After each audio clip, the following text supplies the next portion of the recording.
January 10th, 2023, Governor J.B. Pritzker signed a law that would destroy Dan Eldridge's life's work, his business, his 60-year-old family gun shop, his community, everything. But Dan Eldridge didn't back down. He didn't comply. He didn't accept it. Instead, he did something that most people said was impossible. He sued the state of Illinois. He stood in federal court. He told them, "You can't do this. This is unconstitutional." And after 2 years of legal battles, after hundreds of thousands of dollars in legal fees, after being called every name in the book by gun control advocates, November 8th, 2024 happened. Judge Stephen McGlynn delivered a 168-page opinion that vindicated everything Dan Eldridge had fought for. The Illinois assault weapons ban? Unconstitutional. The magazine restrictions? Unconstitutional. The entire law that was supposed to put Dan out of business? Dead. This is the story of one man who refused to surrender his rights. One businessman who bet everything on the Constitution. And one judge who delivered justice after 168 pages. Stay with me, because this story will restore your faith in America. Before we get into the legal battle, you need to understand who Dan Eldridge is, because this isn't just a story about a lawsuit. It is a story about a man who built something from nothing and refused to watch it be destroyed. Dan Eldridge is the owner of Maxon Shooter's Supplies and Indoor Range in Des Plaines, Illinois, just 10 minutes from O'Hare Airport, 3 miles from the Chicago city limits. This isn't some backwoods gun shop. This is a 16,000 square foot facility with a 4,000 square foot retail store, indoor shooting ranges, classrooms, and a business that's been serving the community since 1955. Dan didn't inherit this business as a gun shop owner. He came from a completely different world. He spent over 20 years in commodity futures trading. High pressure, high stakes. The kind of work that teaches you how to make calculated bets and stick to your convictions. In 2015, Dan saw an opportunity. Maxon was a solid business, but it needed vision. It needed modernization. It needed someone who could take a 60-year-old gun shop and bring it into the 21st century. So Dan bought it, and he transformed it. He implemented EOS, a business operating system used by Fortune 500 companies. He renovated the ranges. He launched a first-of-its-kind e-commerce platform showing real-time in-store inventory. He adopted HubSpot CRM. He created an appointment system that made the shooting experience convenient and safe. And the results? Dan doubled the revenue while preserving margins. He turned Maxon into Illinois' first 5-star shooting range, the premier gun shop in the Chicago area. But Dan didn't stop there. He became president of Federal Firearms Licensees of Illinois, the ONLY industry organization, with a full-time presence in Springfield, lobbying to protect the rights of lawful firearms dealers. Dan wasn't just running a business. He was fighting for an industry, for a community, for people who believe in the Second Amendment. And then July 4th, 2022 happened. Highland Park, Illinois, July 4th, 2022, an Independence Day parade. 7 people were killed. Dozens more were injured. A community was shattered. It was a tragedy, senseless, heartbreaking, and like many tragedies involving firearms, politicians immediately responded with legislation. Governor J.B. Pritzker and the Illinois legislature moved fast. They drafted the Protect Illinois Communities Act, a sweeping law that would ban over 170 types of semi-automatic firearms and magazines over certain capacities. On January 10th, 2023, Governor Pritzker signed it into law, and Dan Eldridge watched as his business was about to be destroyed. Let me explain what this law did to Dan's store. Overnight, the firearms and accessories that made up a massive portion of his inventory became illegal to sell. AR-15s? Banned. Standard capacity magazines that come with duty-sized pistols? Banned. Dan estimated there were somewhere between 2 and 10 million magazines in Illinois that would become illegal under this law. Not extended capacity. Not aftermarket modifications. Standard magazines that come with the gun when you buy it. And it wasn't just future sales. The law required existing owners to register their firearms with the state police. Gun owners who had legally purchased these firearms for decades were now being told, register your guns with the government or you're a criminal. Dan Eldridge spent days pulling firearms and magazines off his shelves, answering phone calls from confused and angry customers, trying to figure out what this 111-page monstrosity, as he called it, actually meant for his business. And he made a decision. He wasn't going to comply quietly. He wasn't going to accept this. He was going to fight. January 11th, 2023, one day after Governor Pritzker signed the law. Dan Eldridge told the Center Square, "It's not going to last. We will win, and when we're done with this, we'll have an energized membership base, we'll have a pretty big war chest, and we'll go after everything else that we can." That's not the language of someone who's giving up. That's the language of a fighter. Dan joined forces with other gun shop owners, private citizens, and gun rights organizations, including the Illinois State Rifle Association, the Second Amendment Foundation, and the Firearms Policy Coalition. They filed a lawsuit in the U.S. District Court for the Southern District of Illinois. Their argument was simple. This law violates the Second Amendment. It violates the 14th Amendment. It criminalizes law-abiding citizens for owning firearms that are commonly used for lawful purposes. But filing a lawsuit is one thing, winning is another.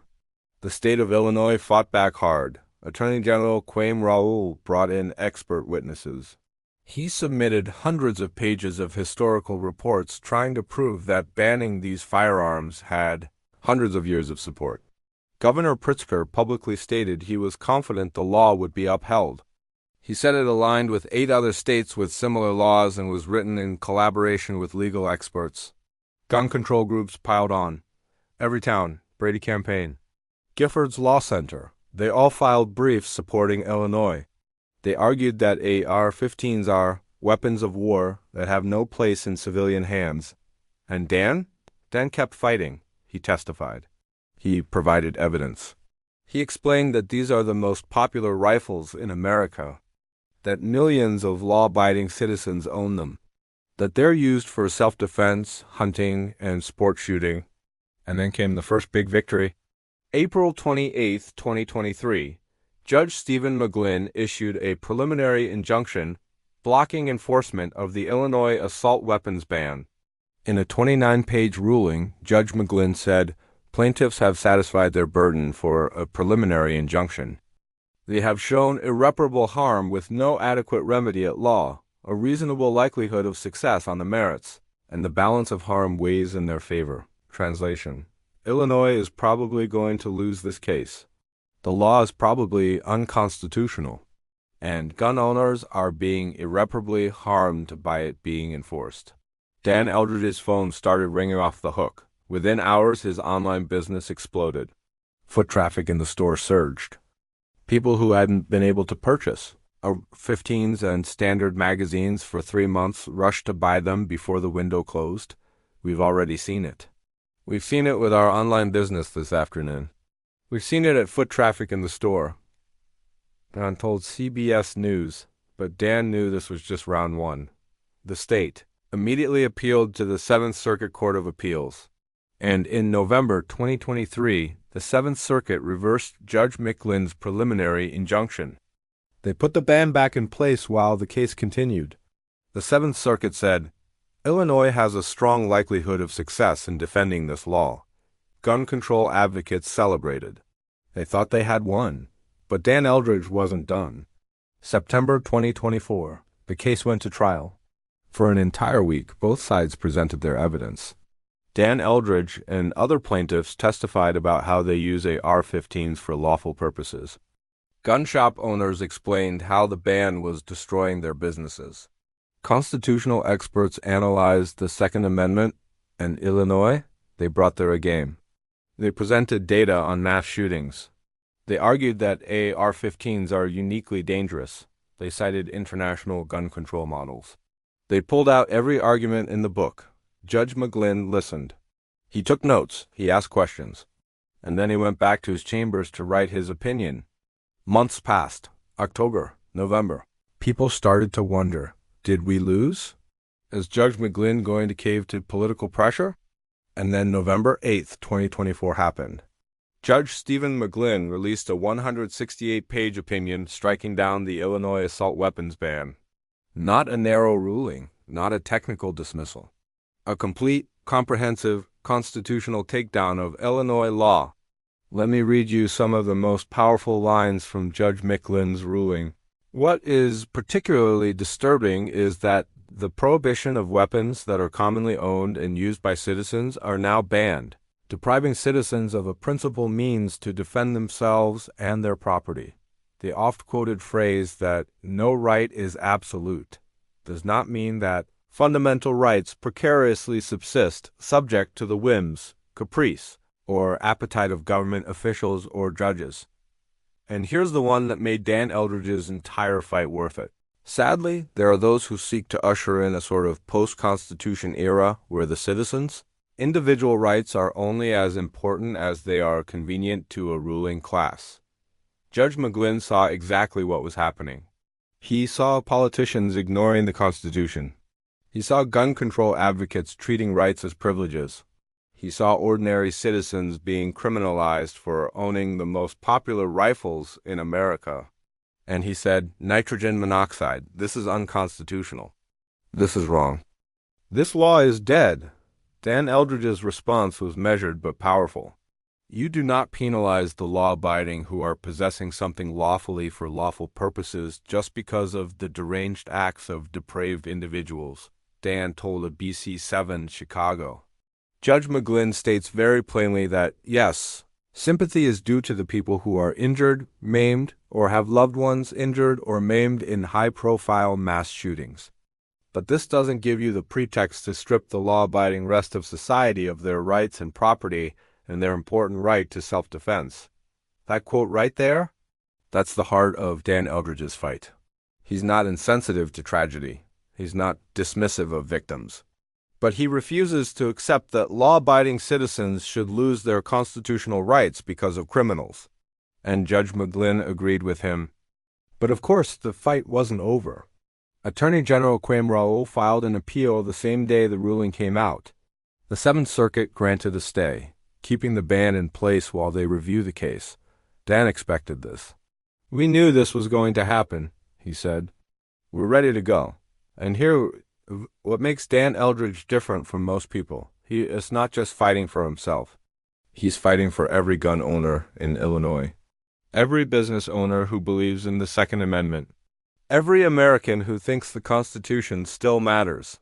When asked about the appeals process, Dan said, in no other context do you hold the law-abiding responsible for the depraved acts of deranged individuals. It's as simple as that. And he's right. Dan Eldridge's fight isn't just about Illinois. It's about 9 other states with similar assault weapons bans. California, Connecticut, Delaware, Hawaii, Maryland, Massachusetts, New Jersey, New York, and Washington, plus Washington, D.C. If Dan wins at the Seventh Circuit, or if his case makes it to the Supreme Court and he wins there, all of those bans could fall. That's why gun control advocates are terrified. That's why they fought so hard against Dan's lawsuit.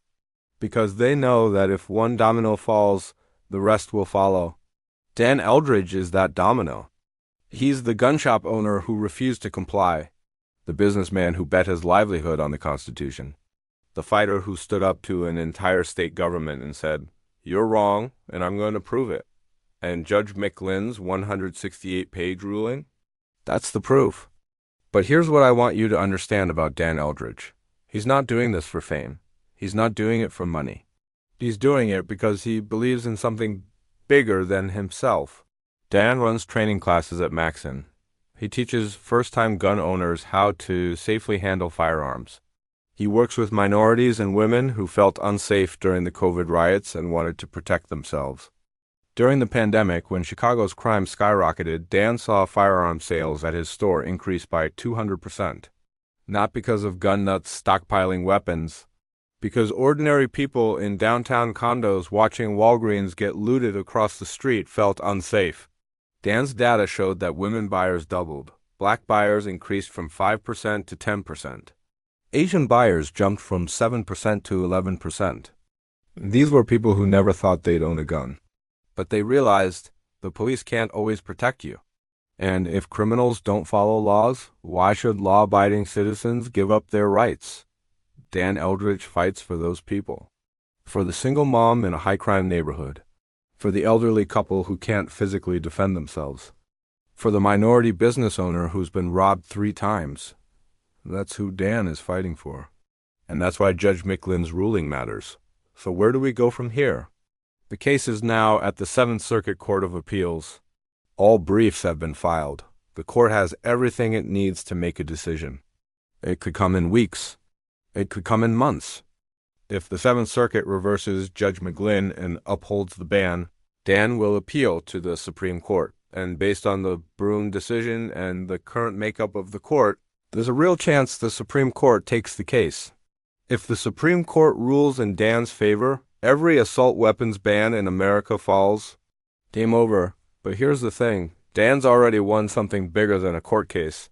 He's proven that one person can make a difference. That standing up to government overreach works. That fighting for your rights, even when everyone says you're going to lose, is worth it. Dan Eldridge could have closed his business. He could have sold his inventory and walked away. He could have said, it's not worth the fight. But he didn't. He stood his ground. And a federal judge vindicated him with a 168-page opinion. This story isn't just about Dan Eldridge. It's about every American who believes that rights matter, that the Constitution isn't just a piece of paper, that government power has limits. Dan Eldridge is a businessman, a gun shop owner, a father, a husband, an ordinary American who did something extraordinary. He stood up to a state government and won, not because he had unlimited resources, not because he was a legal expert, but because he believed in something bigger than himself, and he was willing to fight for it. Judge McGlynn's 168-page ruling isn't just a legal document. It's a roadmap for every other state with unconstitutional gun laws. It's a warning to politicians who think they can ignore the Constitution, and it's a testament to one man's courage. So hear us what I need from you. Hit that like button if Dan Eldridge's story inspired you. Drop a comment below. Do you think his case will win at the Supreme Court? Would you have the courage to fight like Dan did? I want to hear from you. And share this video. Dan Eldridge's story deserves to be told. People need to know that standing up to government overreach works, that one person can make a difference. Subscribe if you haven't already. Turn on notifications. Because this story isn't over. Dan's fight continues. And I'm going to keep you updated every step of the way. Thanks for watching. Stay inspired. Stay armed. Stay free. And remember, courage isn't the absence of fear. It's standing up and fighting even when you're afraid. Dan Eldridge did that. And because of him, freedom won. I'll see you in the next one.